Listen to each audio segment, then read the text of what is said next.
And from the calm waters of Leakslip Lake back to the turbulent Castletown Rapids, where Gary Meyer is now only 2 minutes behind the leader and closing fast.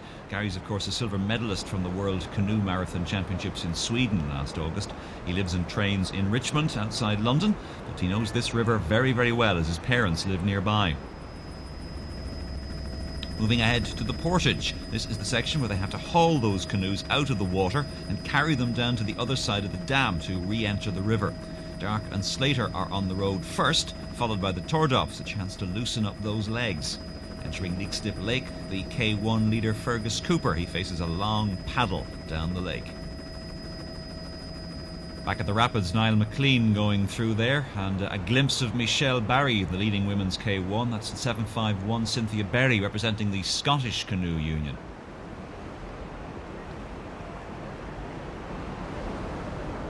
Number 859 is Paul Gallagher, a junior paddler. And in the whitewater battle, there's Mick O'Mara in the white canoe. Ahead of him, the Scottish paddler Fraser Gormel. They're pushing each other all the way, these two. And these canoes relishing the whitewater. K2s have re-entered the river after the portage, and it's Dark and Slater who managed to get away first. Back at Castletown, that's David Pringle, son of Ian. His pedigree doesn't protect him though, he's gone for a swim. Whitewater paddler Martin McCarthy's going through in third place in that category. Luke Byrne and Damien Keogh, the K2 crew, fully recovered from their swim at Straffan, though minus a cap. That's Charlie Blunt in the veteran K1 class, and John Ringwood behind him in the whitewater canoe.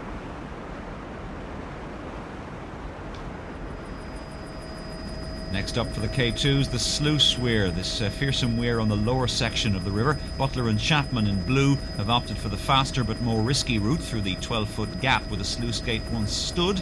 80% of the water flows through here. Tordofs and Dark and Slater on the far bank have gone for the safer route. And it looks like the risk has paid off for Butler and Chapman. They've stayed aloft and they've taken the lead. The next weir for the leading K2s is a mile downriver at Lucan. It's also a very popular spectator point. Conditions at the weir have changed radically this year with the removal of a small island at the bottom of the weir. That makes it more difficult to shoot. And here it is, Lucan Weir. And the Tordofs have taken back the lead. They shoot Lucan at an angle, making it look easy. Here come Dark and Slater, and they've snapped their canoe. That's a disaster. They shot that too straight and paid the price. Tordofs looking back in surprise. An aerial view there of the weir. Dark and Slater limping towards the bank, while Butler and Chapman in the blue go through, followed by Mason and Johnson in the white canoe.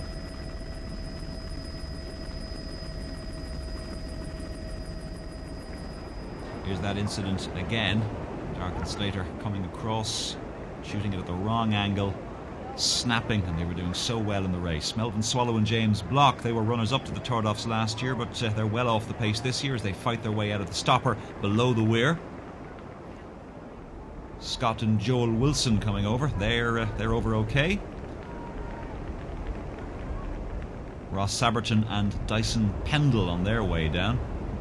That's Neil West and Richard Lang. They're part of the Scottish team which has come over for the descent. Neil is the captain of the team. The K2 leaders at Anna Liffey Weir. A straightforward slide down the fish pass. Should be no problems there. Meanwhile, back at Lucan, Shane Timlin and Sean Martin from the Richmond Canoe Club in England make their way across. Here's Fergus Cooper. He's still leading the K1 class. He's showing just some signs of tiredness there as he slogs through the stopper. Looking around, it's easy for the concentration to start to go at this stage of the race. And here's Gary Meyer in second place. He's overtaken Kevin Pearson. He's making up a lot of time on Fergus Cooper. And we understand that Gary cut his head on a rudder wire when he capsized at Straffan. It doesn't seem to be affecting his performance, though, as he passes... Let's see if we can see, yeah, you can see the blood just over his right ear. That's in third place in the K1s, Kevin Pearce, having been overtaken by Meyer. The K2s approach Wren's Nest Weir. They appear to have mutually agreed to take a bit of a rest. No one in much of a hurry here. A tactical cat and mouse race developing. That's the Tordofs, former world and European champions, straight down the middle of the V for them, followed by Butler and Chapman, and in third place Mason and Johnson. Very nice shoot by all three canoes. Back to Lucan Weir. Fraser Gormall in the Whitewater is in second position. Mick O'Mara having already just gone through.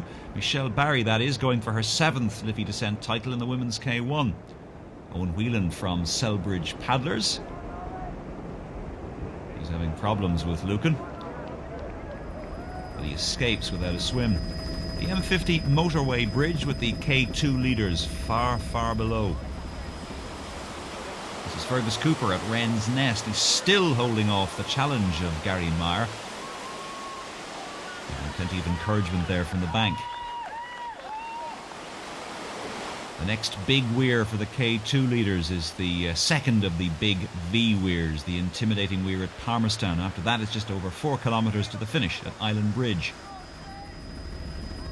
And this is the notorious Palmerston Weir. The Tordoff brothers, the K2 leaders, approach.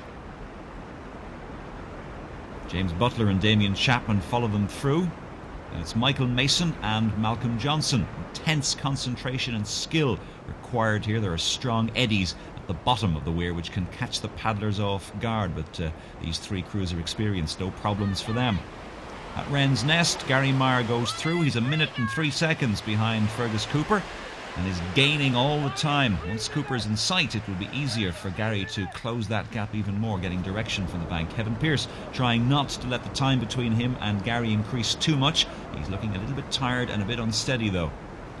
Meanwhile, back upstream at Lucan, there's a second option. You can take the more adventurous route, the high drop. This is for thrill seekers only.